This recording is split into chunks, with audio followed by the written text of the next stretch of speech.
Hello दोस्तों, RV रोचक कहानी में आपका स्वागत है। चैनल पर नए हैं तो प्लीज़ सब्सक्राइब करें। तुम मुझे अजय कहते हैं, कैसे आए? मुझे एक बीमारी है। कैसी बीमारी? पहले भीतर आने को तो कहो। आओ, आप बताओ कैसी बीमारी? किसी को मुसीबत में देखकर मैं अपने आप को रोक नहीं पाता। मैं तो किसी मुसीबत में नहीं हूँ। क्या तुम्हारे पति बीमार नहीं है? तुम्हें कैसे पता? मैं अस्पताल में बतौर कंपाउंडर काम करता हूँ। मैंने तो उन्हें प्राइवेट नर्सिंग होम में दिखाया था। वह बात भी मैं जानता हूँ। कैसे? तुमने सर्जन राजेश से अपने पति को दिखाया था ना? हाँ, उन्होंने तुम्हारी मदद करने के लिए मुझे फ़ोन किया था। तुम्हें क्यों? उन्हें मेरी काबिलियत और ईमानदारी पर भरोसा है। वे हर केस में मुझे ही बुलाते हैं। खैर, तुम असली बात पर आओ। मैं यह कहने आया था कि यही मौका है जब तुम अपने पति से छुटकारा पा सकती हो। क्या मतलब? बनो मत। मैंने जो कुछ कहा है वह तुम्हारे ही मन की बात है। तुम्हारी उम्र इस समय 30 साल से ज़्यादा नहीं है, जबकि तुम्हारे पति 60 से ऊपर के हैं। औरत को सिर्फ दौलत ही नहीं चाहिए, उसकी कुछ और जिस्मानी ज़रूरत भी होती हैं, जो तुम्हारे बूढ़े प्रोफेसर कभी पूरी नहीं कर सकते। 10 साल पहले किन हालत में तुम्हारी शादी हुई थी वह भी मैं जानता हूँ। उस समय तुम 20 साल की थी और प्रोफेसर साहब 50 के थे।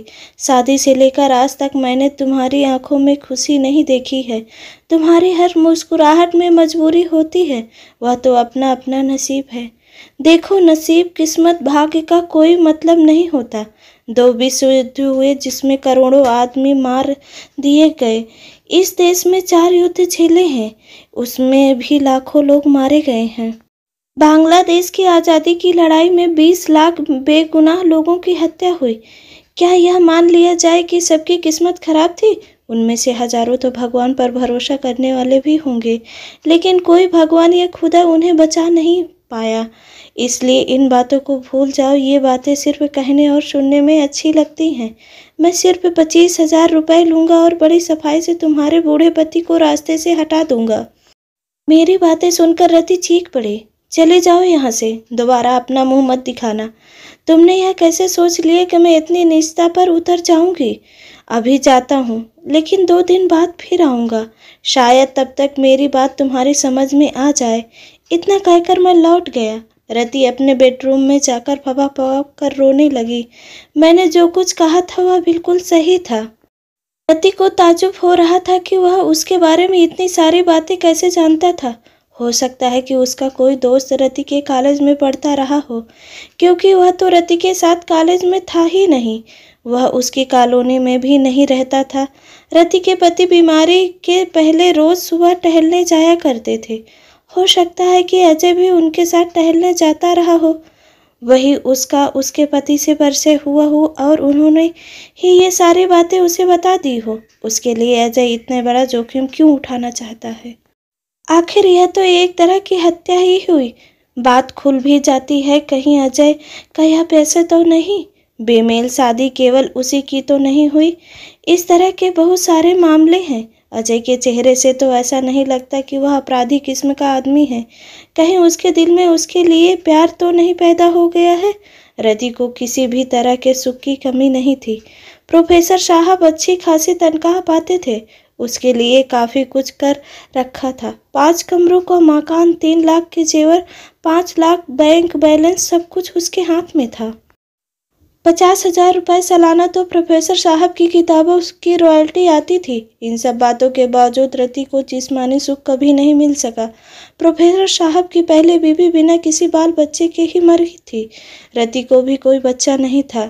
इस माहौल में पली बढ़ी रति पति को मारने का कलंक अपने सिर में लेने की हिम्मत नहीं कर सकी थी। रति ने अजय से चले जाने के लिए तो कह तो दिया था, लेकिन उसके बाद उसे लगने लगा था कि उसकी बात को पूरी तरह से नकारा नहीं जा सकता था। रति अपने आप को तोड़ने लगी थी कि 2 दिन के बाद अजय आएगा। वह उसको क्या जवाब देगी? इस योजना में शामिल होने की उसकी हिम्मत नहीं हो पा रही थी। अजय अपने वादे के मुताबिक 2 दिन बाद आया। इस बार रति उसे चले जाने को नहीं कह सकी। उसकी आवाज़ में पहले वाली कठोरता भी नहीं थी। रति को देखते ही अजय मुस्कुराया। हाँ बताओ, तुमने क्या सोचा? कहीं बात खुल गई तो? वह सब कुछ मेरे ऊपर छोड़ दो। मैं सारी बातें इतनी खूबसूरती के साथ करूँगा कि किसी को भी पता नहीं चलेगा। हाँ, इस काम के लिए 10,000 रुपये बतौर पेशगी देनी होगी। यह मत समझो कि यह मेरा पैसा है, मैं यह तुम्हारे लिए करूँगा। मेरे लिए क्यों? सही बात यह है कि मैं तुम्हें पिछले 15 साल से जानता हूँ। तुम्हारे पिता ने मुझे प्राइमरी स्कूल में पढ़ाया था। मैं जानता हूँ कि किन मजबूरियों में गुरुजी ने तुम्हारी शादी इस बूढ़े प्रोफेसर से की थी। मेरी इज्जत तो इन्हीं की वजह से है। इनके न रहने पर तो मैं बिल्कुल अकेली हो जाऊंगी। जब से तुम्हारी शादी हुई है तभी से तुम अकेली हो गई हो रति, और आज तक अकेली हो। मुझे भीतर से बहुत डर लग रहा है। तुम्हें डरने की कोई ज़रूरत नहीं है। अगर भेद खुल भी जाता है तो मैं सब कुछ अपने ऊपर ले लूँगा। तुम्हारा नाम कहीं भी नहीं आने पाएगा। मैं तुम्हें सुखी देखना चाहता हूँ रति, मेरा और कोई दूसरा मकसद नहीं है।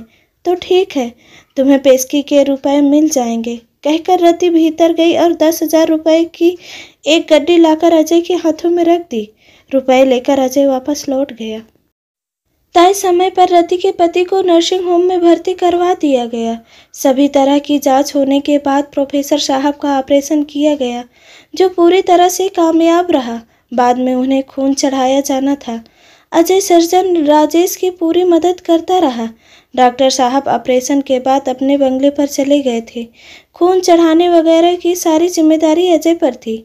सारा इंतजाम करके अजय अपनी जगह पर आकर बैठ गया था। रति भी पास ही कुर्सी पर बैठी हुई थी।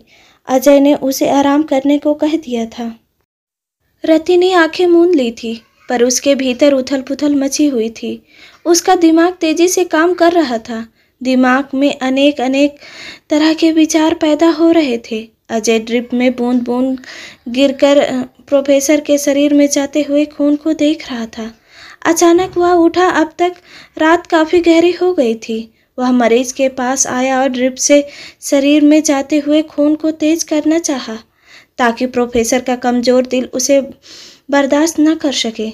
तभी अचानक रति झटके से अपनी सीट से उठी और उसके अजय को वैसा करने से रोक लिया। वह उसे लेकर एकांत में गई और फुसफुसा कर कहा, ऐसा तुम कुछ नहीं करोगे। रुपए भले ही अपने पास रख लो, मैं अपने पति को मौत से पहले मरते नहीं देख सकती। जैसे इतने साल इनके साथ गुजार लिए, बाकी समय भी गुजर जाएगा। अजय ने उसकी आंखों में झांका। थोड़ी देर तक वह चुप रहा, फिर बोला, तुम इतनी कमज़ोर हो रति। तुम जैसी औरतों की यही कमज़ोरी है। जिंदगी भर घुट घुट कर मरती रहेंगी, पर उनसे उबरने का कोई उपाय नहीं करेंगी। खैर, जैसी तुम्हारी मर्जी। इतना कहकर अजय ने पेशगी के रुपए उसे वापस कर दिए। इसके बाद वह आगे कहने लगा, जिस बात को मैंने इतने सालों से छिपा कर रखा था, आज उसे साफ साफ कहना पड़ रहा है। रति, जिस दिन से मैंने तुम्हें देखा था, उसी दिन से तुम्हें लेकर मेरे दिल में प्यार फूट पड़ा था, जो आज बढ़ते बढ़ते यहाँ तक पहुँच गया था। इस बात को मैं कभी तुमसे कह नहीं पाया। प्यार शादी में ही बदल जाए, ऐसा मैंने कभी नहीं माना। मैं उम्मीद में था कि तुम अपनी बेमेल शादी के खिलाफ एक न एक दिन बगावत करोगी, मेरी भावनाओं को खुद ब खुद समझ जाओगी, या मैं ही हिम्मत करके तुमसे अपनी बात कह दूंगा। इसी जद्दोजहद में मैंने 15 साल गुजार दिए। आज तक मैं तुम्हारा इंतजार ही करता रहा। जब बर्दाश्त की हद हो गई, तब मौका पाकर तुम्हारे पति को खत्म करने की योजना बना डाली। रुपए की बात मैंने बीच में इसलिए रखी थी कि तुम मेरी भावनाओं को समझ न सको। तुमने इस घिनौने काम में मेरी मदद न करके मुझे एक अपराध से बचा लिया। वैसे मैं तुम्हारे लिए जेल भी जाना को तैयार था, फांसी का फंदा भी चूमने को तैयार था। मैं तुम्हें तिल तिल मरते हुए नहीं देख सकता था रति, इसलिए मैंने इतना बड़ा कदम उठाने का फैसला लिया था। अपनी बात कहकर अजय ने चुप्पी साध ली। रति उसे एकटक देखती ही रह गई।